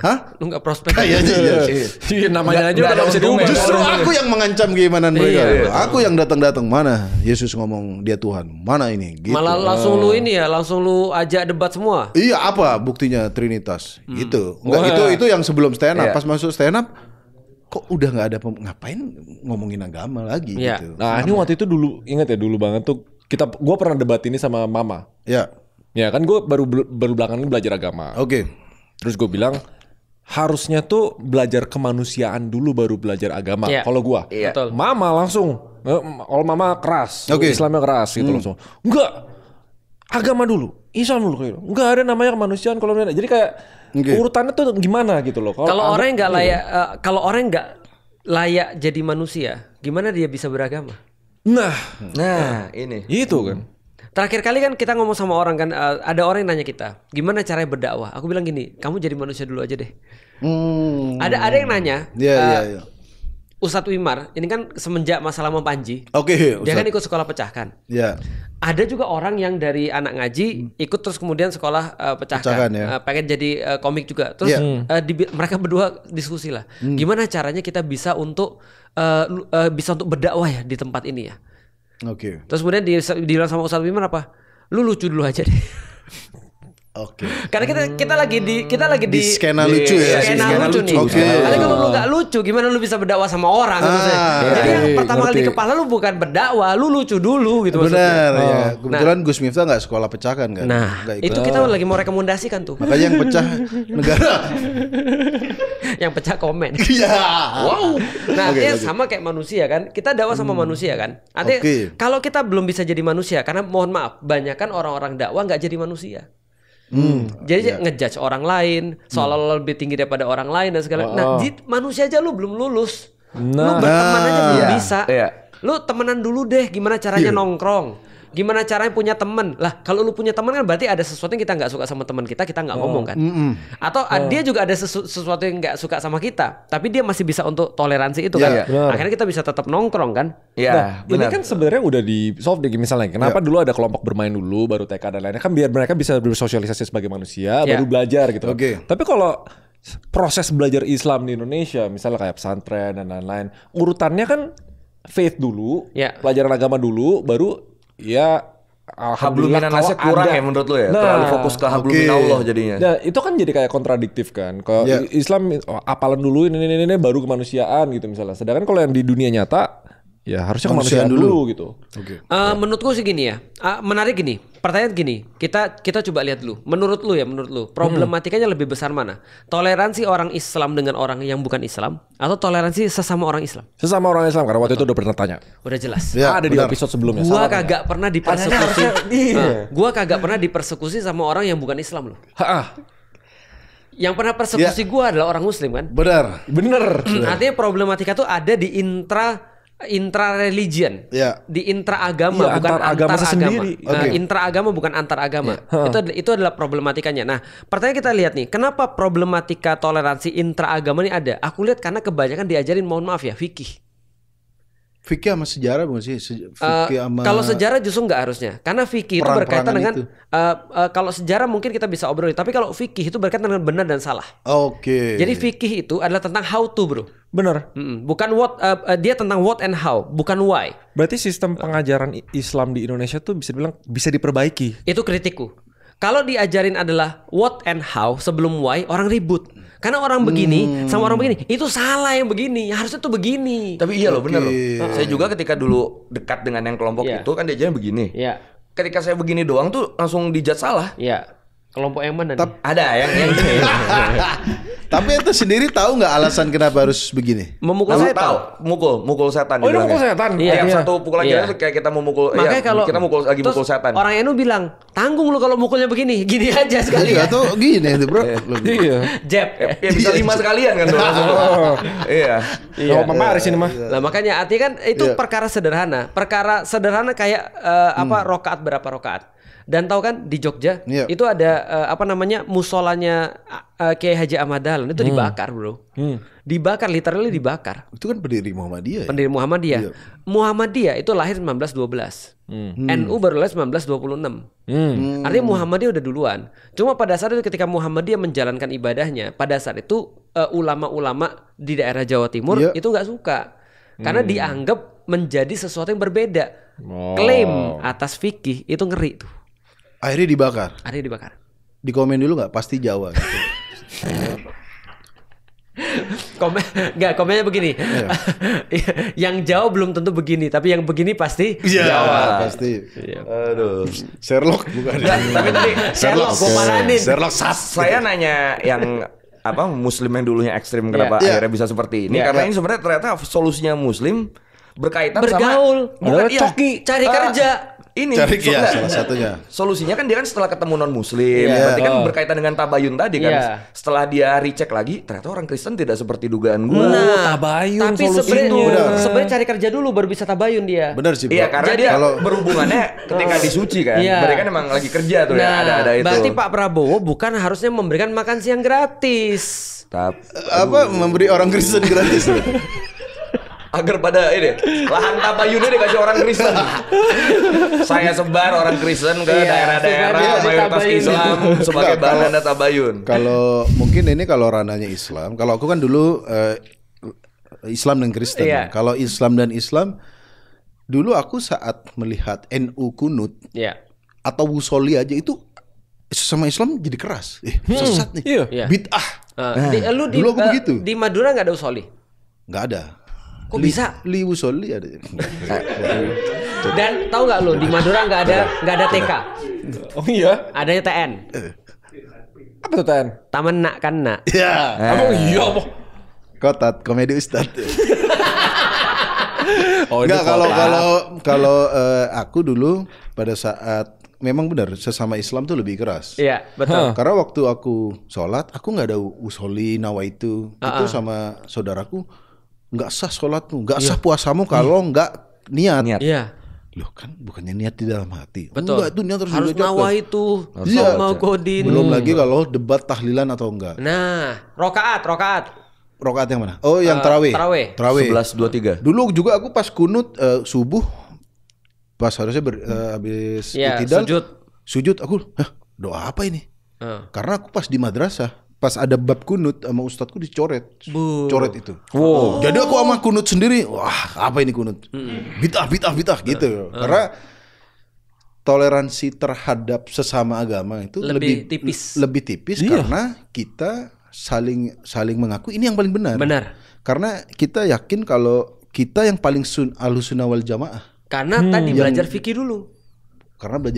Coba kalau dia belajar why-nya dulu. Kenapa kita harus sholat? Maka yang muncul di kita, alhamdulillah dia masih sholat, bro. Siapa yang punya mandat untuk ubah kurikulum pesantren? Iya, Menteri Agama lah. Oh itu under kementerian. Jadi gini, kalau sekolah itu di bawah Dinas Pendidikan. Kalau pesantren itu di bawah Kementerian Agama. Sebelum pesantren lagi, madrasah-madrasah yang kecil justru itu yang lebih salah satu krusial sih. SD, core-nya terusnya di situ tuh. Masa-masa SD udah bisa ngafirin orang. Betul. Waktu itu ada video bunuh si Ahok tuh anak kecil. Wah, anjir. Itu dia kira lagu Cocomelon nggak ada sih. Cocomelon bunuh si Ahok nggak ada. Itu kan mungkin Nickelodeon kali ya. Oh iya kayaknya itu. Berarti bisa dibilang kayak kalau semuanya lewat jalur pesantren di Indonesia nih, kulminasi dari intra agama yang ketat ini gara-gara kurikulum dari Menteri Agama yang kurang oke dan fokus ke fikih. Menurutku sih karena memang mereka nggak ngurusin sih. Jadi itu bukan sesuatu yang menjadi penting bagi mereka karena nggak ada duitnya. Nggak, menurut Ustadz Felix, pendakwah tuh harusnya diregulasi nggak? Kalau salah di Katolik gitu ya, ada. Bentar lagi influencer finance aja diregulasi. Tapi bukannya wacana itu sempat ada dulu ya? Sempat ada. Bentar lagi mau diatur. Iya sempat ramai kan, tapi pada akhirnya nggak jadi kan? Nah makanya sebegini, aku setuju diregulasi kalau yang regulasi benar. Tapi yang regulasi misalnya contoh ya, orang-orang kayak Bahlil, aku jadi sus. Takutnya dia jadinya naruh ustadz-ustadz yang mau sesuai kepentingan dia. Karena selama ini yang aku tadi sampaikan, radikalisme di kalangan orang-orang muslim dengan radikalisme di kalangan orang-orang pemerintah itu lebih parah pemerintah karena mereka punya instrumen lengkap untuk melakukan itu gitu maksudnya. Berarti jangan di under kementerian, harus ada third party lagi dong. Nah, selama ini sebenarnya menurutku sih kalau sertifikasi itu bukan sertifikasi ya, sebuah kayak standarisasi penceramah itu sudah ada tapi non formal. LC kalau saya. LC itu dari ini sih, dari Mesir atau dari Timur Tengah. Tapi menurutku sebenarnya standarisasi non formal ini lebih parah daripada standarisasi pemerintah. Kayak misalnya Gus Miftah. Itu ada banyak loh ustadz yang di cancel. Lu sadar gak sih? Ustadz yang di cancel gara-gara kasus Gus Miftah. Iya, enggak. Ada banyak orang ustadz-ustadz yang di cancel. Salah satunya Gus Miftah. Itu kan di cancel kan sekarang gara-gara kasus. Gue sampai sekarang gak bisa bedain lo Gus sama ustadz. Jadi dia ustadz. Gus itu anaknya kiai. Dan itu biasanya Jawa. Ini pasti Jawa. Pasti Jawa. Kalau itu Jawa. Tapi dia ustadz. Tapi dia ngajar agama. Berarti dia ustadz. Iya betul. Jadi artinya kalau standarisasi ini sebenarnya menurutku sih sekarang sudah diterapkan sama orang-orang masyarakat, komunitas. Jadi kayak apa ya? Hukum paling tinggi itu sebenarnya adalah hukum adat ya. Bukan hukum adat, sebentar. Hukum masyarakat lah. Masyarakat. Social justice. Bukan social justice, social norm. Jadi norma-norma sosial itu lebih tinggi menurutku pengikatnya daripada hukum legal sebenarnya. Karena kalau kita lihat contoh ya, ada banyak sekali ustadz yang di cancel. Salah satunya Gus Miftah di cancel. Itu benar-benar nggak didengerin lagi. Yang awalnya ribuan komen tiba-tiba nggak didengerin. Dan itu bukan satu doang gitu maksudnya. Nah dan sebaliknya ustadz-ustadz yang dapat approval daripada orang-orang itu justru naik tanpa ada terus kemudian bantuan daripada pemerintah. Tapi balik lagi ya, andai kan misalnya contoh ya, kayak kita ambil sedikit di Turki. Di Turki ada satu bagian namanya Diyanet. Diyanet dari kata din. Diyanet adalah sebuah kementerian, setingkat kementerian yang ngurusin agama.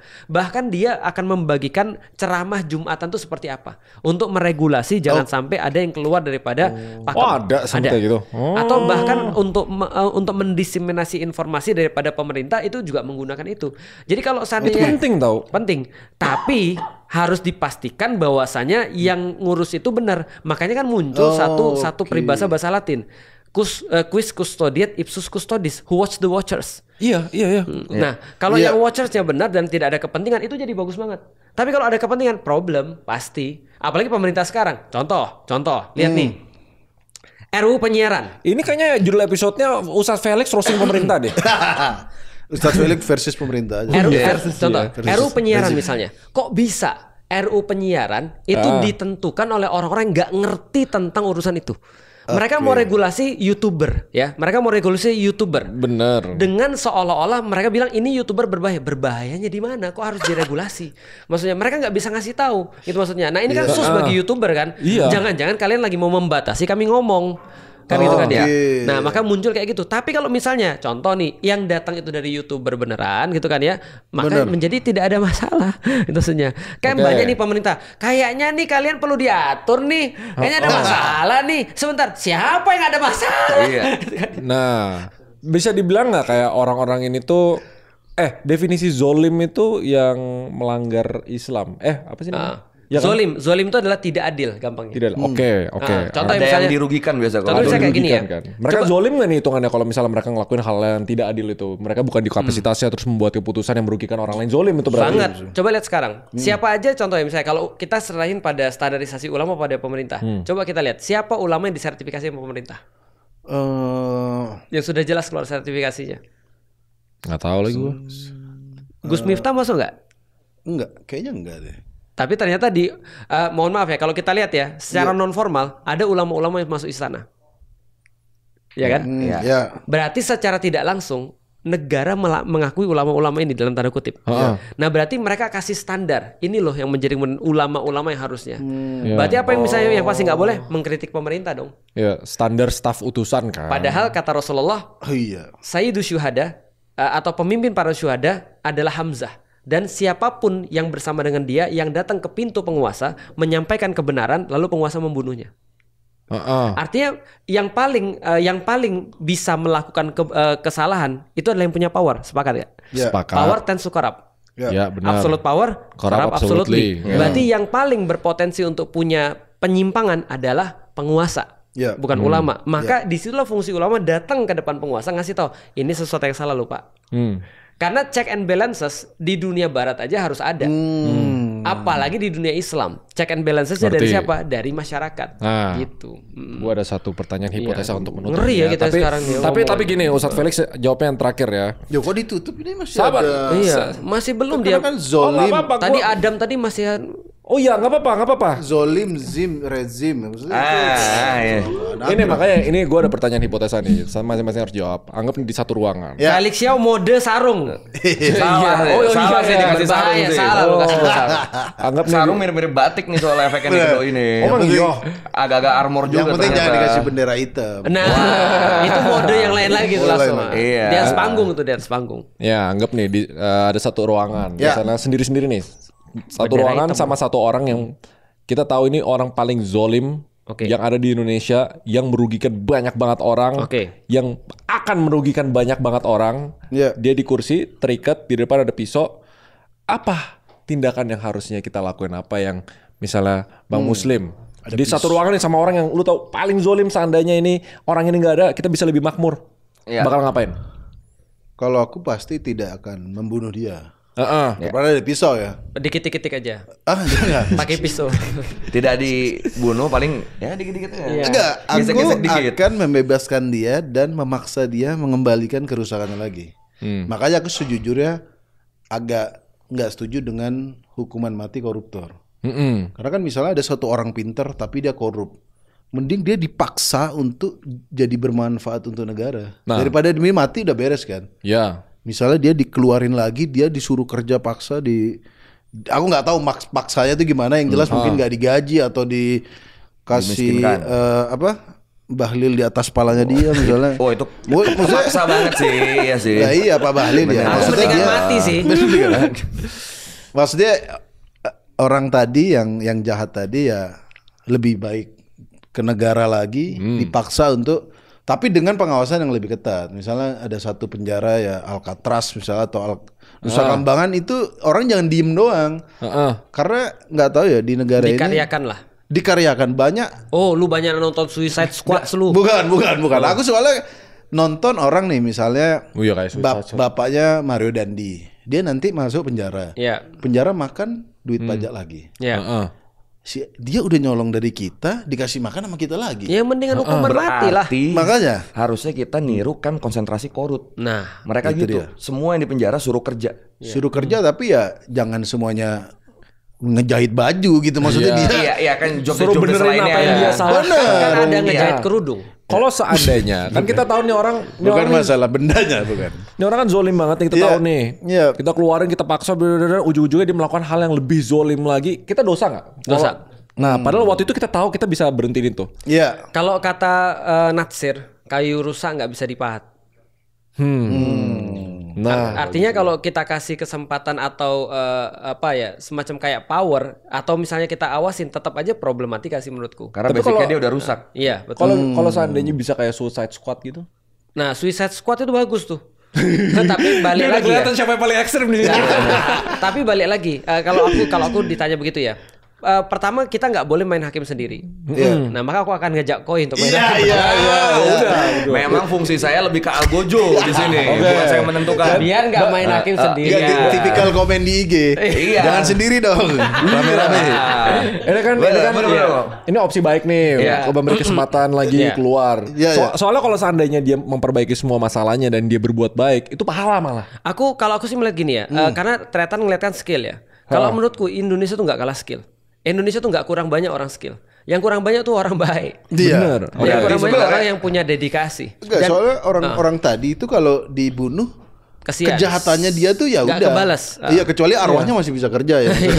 Tapi maksudku tadi lu udah ngelakuin kerusakan, lu pergi gitu aja gitu. Iya. Tapi setidaknya mencegah kerusakan yang lain. Makanya kalau dia di penjara misalnya dikasih chip atau tadi dijagain gini kan. Iya, betul. Pasti ada cara pasti ada cara yang ketat. Tapi itu bisa dilakukan, nggak ada salah sih. Itu maksudnya secara syar'i juga tetap bisa dilakukan. Cuman kalau aku contoh ya, ada orang berkhianat ke aku lalu dia bilang pada aku misalnya aku mengkhianati bosku, lalu kemudian aku ke kamu untuk mengabdi pada kamu. Aku bilang pergi kamu. Karena kalau kamu bisa ngianatin bosmu, kamu bisa kayu rusak nggak bisa dipahat. Artinya sampai terjadi sesuatu yang benar-benar besar yang bisa ngubah dia, aku nggak bisa percaya orang ini lagi. Maka dan problemnya di Indonesia adalah bukan hanya bahwa orang-orang skillful yang jahat, tapi sebenarnya ada banyak orang yang punya skill dan baik yang nggak dapat posisi. Nah jadi aku lebih baik naikin orang yang baik. Tapi ingat kita memang nggak bisa langsung bunuh dia, karena bunuh orang itu ngambil nyawa orang, balik lagi di dalam Islam itu nggak boleh. Kita kan darah kan haram kecuali dengan cara yang pas. Nah cara yang pas itu memerlukan pengadilan, pembuktian. Tapi kan nggak bisa ya, pengadilan pun kan harus di dalam konteks syariah kan. Kalau misalnya Islam kan, berarti itu cuma bisa berlaku kalau emang ini negara udah Islam. Iya, gitu kan? Jadi kita nggak bisa melawan hukum potong tangan kalau misalnya dia tidak punya satu instrumen yang komprehensif. Jadi artinya kalau aku secara pribadi sih ya, kalau ada orang-orang kayak gitu ya harusnya sih bagus di Cina tuh. Cina kenapa bisa dia revolusionis? Kan siapa tuh yang Perdana Menteri yang bilang sediain padaku 10 peti mati tuh. Setelah Mao Zedong setelah Mao Zedong. 100 peti mati. 99 buat para koruptor-koruptor yang akan aku buka dan 1 buat aku. Karena kalau kalian lihat aku korupsi, biar aku mati. Tapi di Indonesia nggak bisa kayak gitu. Karena butuh lebih dari 100. Nah itu makanya karena ada hukum sosial. Gimana kalau kita bertingkat aja peti mati? Ditumpuk ke dalam. Sama responnya kayak gitu juga. Kalau misalnya di ruangan situasi itu. Enggak, kalau gua jelas kalau hukum mati enggak. Tapi gua pun tidak akan, kalau gua kan kalau muslim kan potensinya masih bisa dimanfaatkan kan. Kalau gua jangan kasih dia tempat lagi. Kombinasi dia nggak kreatif dia. Gimana gue terakhir. Lu nyari aman lu. Kok bisa? Nah, karena benar tadi sih kalau dia kan potensi merusaknya kan besar banget kan. Gua akan lebih mengkhawatirkan itu daripada potensi pinternya dia yang bisa membangun. Bahasa yang bagus. Mencegah kan. Iya, lebih baik mencegah karena balik lagi semua potensi itu selalu ada gantinya, selalu ada generasinya. Ronaldinho hilang ada Messi. Messi hilang sekarang ada Mbappe, ada segala macam, selalu ada kan berarti kan potensi-potensi seperti itu kan. Di penjara doang. siksa dikit lah.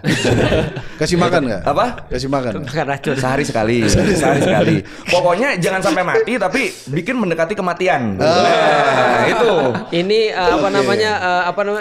ada apa tuh yang film ada orang yang taat sama hukum tapi gara-gara nggak dapat itu citizen gitu. Oh, ini law abiding citizen ya? Law abiding citizen. Iya. Yang dia taat hukum tapi akhirnya sakit hati oleh hukum kan. Ya. Itu dia tuh. Siksaan penjara di Cina aja kalau nggak salah itu di ruangan gelap cuma ada 1 tetes setiap hari. Oh iya, yang itu ngeri sih. Iya. Itu mental sih. Dan yang netes itu sambal korek gitu. Ya terus nanti itu bahayanya nanti dia minta bebek carok. Iya, makannya cuma boleh bebek carok setiap hari seumur hidupnya. Ya enak lah dia. Loh, kalau tiap hari seumur asam hidupnya urat ya meledak. Asam urat mati dalam asam urat. Terakhir buat Ustadz Felix, kan beberapa ada kasus penistaan agama kemarin. Kalau nggak salah Lina Mukherjee yang dia Bismillah makan babi Bismillah. Iya. Dan dia di penjara. Kalau Ustadz Felix atau Raymond dan ini hukuman orang yang menista agama kayak gitu harusnya gimana? Ya. Harusnya diapain? Siapa dulu nih? Aku dulu ya. Jadi gini, kalau aku lihat gini, aku udah pernah bilang ya kalau salah malu ya. Aku melihat bahwasanya terlalu lebay ketika semua harus dibawa pada kasus penistaan agama. Walaupun tadi ya penistaan agama itu tetap bisa terjadi.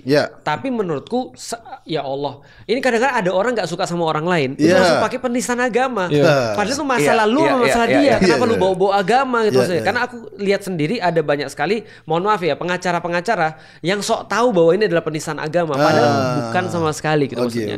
Nah, tapi dalam kasus tadi misalnya ketika dia misalnya makan babi terus baca bismillah. Nah, maka serahkan kepada ulama untuk ngelihat ini bagian penistaan agama atau bukan. Nah, kalau penentuan hukumannya? Penentuan hukumannya nanti gini. Setauku ya, ketika dalam hukum legal itu mempertimbangkan juga ada hukum adat dan hukum agama. Sebagai salah satu bahan pertimbangan untuk menentukan hukuman daripada hukum legal agama. Nah, maka ketika itu sudah diputuskan di dalam pengadilan, maka ya itulah yang kemudian diterima oleh orang itu tadi. Tapi menurutku yang paling berat adalah sanksi sosial, balik lagi. Itu benar. Sanksi sosial itu ngeri banget sanksi sosial. Nah, makanya kemudian kalau aku lihat ya, balik lagi kalau tadi ya, seperti apa harusnya yang kita lakukan, menurutku itu telat kalau kita sudah respons. Harus yang kita lakukan adalah bagaimana caranya untuk membuat perkara-perkara gini ditangani dengan bijaksana. Pertama, tutup akses informasi. Gimana? Orang-orang kayak gini ya, tutup akses informasinya. Di dalam Islam, kalau ada sesuatu yang buruk, itu belum tersebar, maka jangan disebarin. Cuma ini orang-orang muslim sendiri nih kadang-kadang. Ini viralkan. Lihat nih Ustadz. Alumni beliau. Oh, dia yang penyebarin dulu. Enggak. Doi juga korban dari penyebaran itu. Korban. Yang harusnya ditambah dengan ada lantunan ayat-ayat suci, dia tertawa-tawa. Akhirnya kan kayak keji banget kan, seolah seperti itu. Andai kan itu yang terjadi, kita udah tahu itu adalah stupid people and don't make stupid people famous. Lah ini malah diundang ke podcast. Gitu kan ya. Ini kan problematika tuh. Dan di-post sama akun-akun itu. Jadi menurutku sih kalau memang belum sampai damage di titik itu ya udah datangin aja. Siapa tahu memang dia nggak tahu atau siapa tahu dia gila. Kayak kemarin kan ada ibu-ibu yang ngibarin bendera Israel. Secara hukum itu nggak boleh loh di Indonesia ngibarin bendera Israel. Secara hukumnya secara hukum nggak boleh karena tidak ada koneksi bilateral antara Indonesia dan Israel. Jadi nggak boleh. Artinya ketika diajak reasoning kita udah tahu ya ini orang terganggu pikirannya. Lu ngapain tersinggung dengan orang yang terganggu pikirannya? Menurut gue sih ini konteks hukum sih intinya sih. Karena ini tuh sama mirip-mirip karatnya sama kayak UU ITE sama beberapa tuh. Karena menurut gue kalau hukum misalnya nggak di breakdown secara eksak, jadi kayak ada celah-celah untuk orang menyalahgunakan kekuasaan. Yang terjadi kan selalu kayak gitu, atas nama penistaan, atas nama UU ITE, atas nama apa gitu. Pencemaran nama baik, perilaku tidak menyenangkan. Emang kayak lu perilakunya menyenangkan aja. Iya, itu tuh kayak karet sih menurut gua. Kalau ada sampai polemik nih, ini harusnya begini, artinya hukumnya kurang eksak. Enggak, kalau aku tadi berfokus pada hukumannya. Sekali lagi aku nih sangat nggak rela uang pajak dipakai buat ngasih makan di penjara orang-orang yang gitu. Ya wah, ini orang harusnya nggak dihukum. Makanya hukum pelajaran hukum Islam tuh enak makanya. Udah selesai langsung. Jadi harusnya kita negara Islam nih. Dipotong tangan biar nggak bisa konten. Sat-sat lo bro. Ada contoh ada orang berzina nih, terbukti nih, sudah jelas nih buktinya udah jelas ya. Pembuktian udah jelas. Sat-sat langsung rajam selesai. Ya kan? Publikasikan ke depan publik. Ini sebenarnya balik-balik zaman-zaman ini nggak sih? Gua kaget loh. Closingnya Doi balik ke diri Doi yang lama loh. Masalahnya dia udah bikin statement and I'm proud. Hebat. Ternyata Muslim yang bisa mancing gitu ya. Karena gini, bapakku bukan Muslim, tapi dia berpendapat yang sama. Karena Muslimnya di sini, bapakku bukan Muslim. Tapi bapakku berpendapat yang sama kayak lu. Bapakku bilang rugi negara ngasih makan orang-orang yang masuk penjara. Coba bayangin berapa banyak orang yang masuk penjara. Ya apalagi yang kejahatannya tuh apa sih gitu. Dan masalahnya di penjara itu jadi universitas, bro. Siapa? Gantian informasi. Malah Lina Mukherjee ngajarin bagaimana caranya yang lain buat konten viral.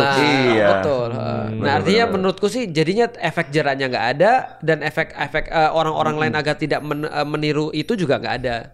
Tapi balik lagi sih pendidikan sih menurutku sih. Iya. Karena hukuman yang paling pantas buat Lina Mukherjee adalah di-ban dari sosial media. That's right. Ya udah. Karena kalau dia di penjara, oke gue bebas, bikin lagi konten. Tinggal aja makan angsa, makan. Yang lain kan gitu. Iya, itu yang aku sangat-sangat concern pada hukuman di negara ini menurutku. Apalagi kan koruptor cuma 3 tahun. Berarti solusinya apa? Sahkan RUU perampasan. Nah, gue setuju, itu gila banget tuh. Oke, ini biar ada negaranya gitu, bro, biar ada isu. Di dalam Islam sederhana.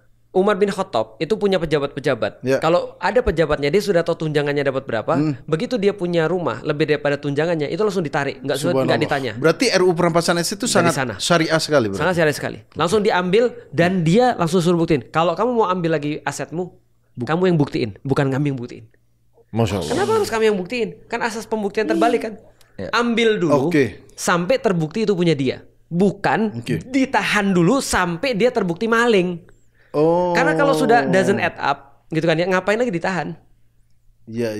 Nah, itu kalau dalam Islam auto. Berarti kesimpulan dari podcast ini kita semua sepakat ya, memang kita nggak jadi bahas Nabi Adam lagi nih. Nggak jadi bahas Nabi Adam lagi. Udah bagus closing. Udah bagus closing. Daripada closing tadi rajam kita susah lagi. Mau closingnya balik lagi ke sarung. Ya jangan udah. RUU perampasan aset memang harus disahkan dan disegerakan. Itu lebih krusial daripada RUU TNI. Ada banyak sekali RUU yang mandek. Bahkan sudah 8 tahun, 9 tahun segala macam tahun dan nggak selesai. RUU TNI itu termasuk yang paling cepat dan ternyata bisa loh. Bisa loh kalau mau cepat begitu ya. Bisa loh kalau mau cepat.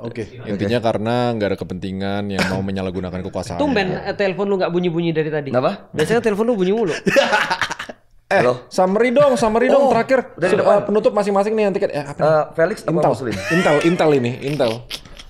Oh langsung Felix ya sekarang tadi. Aku BNPT. Raymond yang punya acara.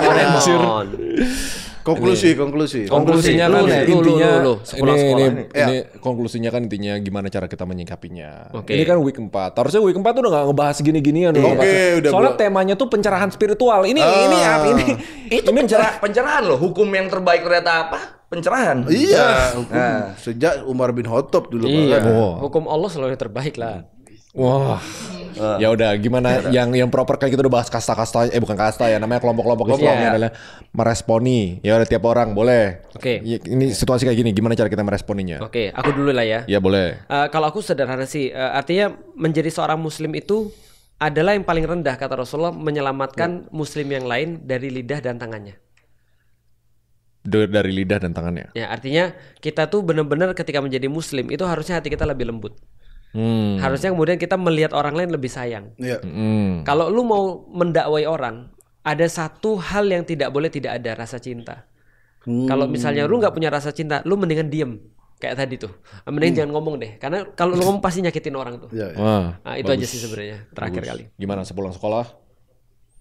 Gitu aja lah. Enggak, dia nunggu muslim dulu. Dia nunggu. Nanti dikombinasiin. Enggak, kalau kita kan tadi sempat bahas toleransi juga, ya aku sih kalau kalian merasa wah kunut salah terus, jadi jangan ngomong Kristen dulu ya. Kita merasa intra dulu ya. Ya ini salah nih, ini nggak ada ya. Masa kita bisa bertoleransi? Aku juga, salah satunya gitu juga. Sekarang berteman dengan Coki ateis, berteman dengan Kristen, agama Mormon juga maksudnya. Tapi kalau aku bisa toleransi terhadap non-Islam, kenapa aku tidak bisa toleransi terhadap koi yang pakai wusoli. Dulu aku nggak mau ya pakai kunut gitu. Tapi sekarang kenapa gue harus berdebat situ? Yang penting tadi why ya kita sholatnya aja dulu. Begitu. Gitu ya. Pasti lu kombinasiin. Enggak sih, kalau gue balik ke tadi poin gue adalah agar tidak menjadi ekstrim yang akhirnya menyakiti banyak orang, baik sesama saudara seiman maupun tidak. Itulah pentingnya tabayun. Jadi sebelum lu mengambil kesimpulan yang cuma bermodal asumsi di kepala lu, terus orang Kristen gini, orang yang usoli gini, ada baiknya kenal minimal satu orang dulu deh. Terus kenali dia dengan dekat gimana, baru bisa lu ajak ngobrol segala macam, lu dapat info tentang dia, baru lu bisa simpulkan orang-orang dari kaum ini seperti apa. Karena itulah yang akan menjadi apa ya? Kalau bahasanya Anies, tenun kebangsaan. Waduh. Anak abah. Oke. Terakhir juga pesan dari aku, negara ini biar lebih toleran lagi, kurangi perdebatan. Salah satu caranya, Anda nggak usah buka postingan orang jual babi. Banyak sekali food vlogger makan babi yang komen Islam semua. Yang komen Islam. Haram. Ya haram, nggak usah di situ. Nggak usah dilihat tuh. Dan juga Anda jangan suka nonton TikTok yang debat Islam Kristen. Aku sepakat. Dan itu harusnya di episode itu lagi. Lu tahu nggak? Ini escape tayang tiap hari. Debat Islam Kristen ngapain sih lu? Orang nih udah jelas dia Kristen. Nanti ada. Lu ngapain? Coba buktiin Yesus mana? Salah. Masalahnya munculnya orang-orang kampung mana yang ya Allah beli kuota aja ngeblur tuh belakang. Gitu kalau ngomongin Kristen. Debat Islam Kristen yang kalah suruh masuk Buddha. Iya, benar. Menurut lu bahkan nggak usah debat. Pengen kalau mau tabayun kata koi, Yesus tuh gimana? Oh ini kita ada ngobrol aja. Oh ya bener tabayun. Ketemu langsung. Bukan di debat. Mana nih? Ini yang hostnya bawa Injil, ini Injil. Apa? Mohon maaf pemerintah. Itu yang harusnya di-ban tuh begitu, bukan konten saya dan Joki Pardede. Apalagi konten saya. Konten saya hilang, Pak. Hilang juga? Hilang semua, monetisasi ku hilang. Permanen tidak bisa ada AdSense ya. Kalau itu emang nggak apa-apa, karena kan kita nggak tahu AdSense dia tuh kemana gitu kan. Jadi berhenti berdebat, mulailah menyambit ya. Lihat ini. Benar, karena terakhir AdSense-nya ditransfer ke Bank of Lebanon loh. Jadi wajar kalau itu. Jadi ya kurangi perdebatan. Kalau emang real tabayun, gitu gimana? Jangan dan jangan masuk ke kamar orang. Kalau itu sudah jelas postingan paus misalnya, postingan ngapain ini. Lu ke situ? Ngapain? Haram nih, nggak jelas. Itulah yang harus di-ban dari negara ini. Iya, betul. Aku sepakat. Ya wis. Benar. Kalau gue simpel, banyak berdoa. Ya kita lakuin apa yang kita bisa, yang untuk sahabat-sahabat biar husnuz. Apa kebalikannya husnuzon? Husnuzon. Kita lakuin yang kita bisa dan jangan lupa beli apa ini namanya? Sobat Gurun. Hebat, gua yang jualan loh. Ini Sobat Gurun kok nggak ada gurun-gurunnya? Sobat Gurun itu kan sebenarnya tribut kepada yang ngejar-ngejar saya dulu. Justru saya jual nama mereka menjadi brand saya. Jadinya Jepang nih malah bukan Sobat Gurun nih. Ya itu kan salah satu variasinya. Karena kalau saya juga ada motif Sobat Gurun banget tuh Monas waktu itu. Monas. Enggak, ini beneran closing aja di bahasa Arung loh. Iya. Gurunnya yang di dalam kan. Monas, ada Monas dan ada keramaiannya gitu. Honda. Apa lagi? Ini mobil Tidak Honda. usah dibahas. Tapi Indonesia gelap nggak? Indonesia. Wah, terangan lampu.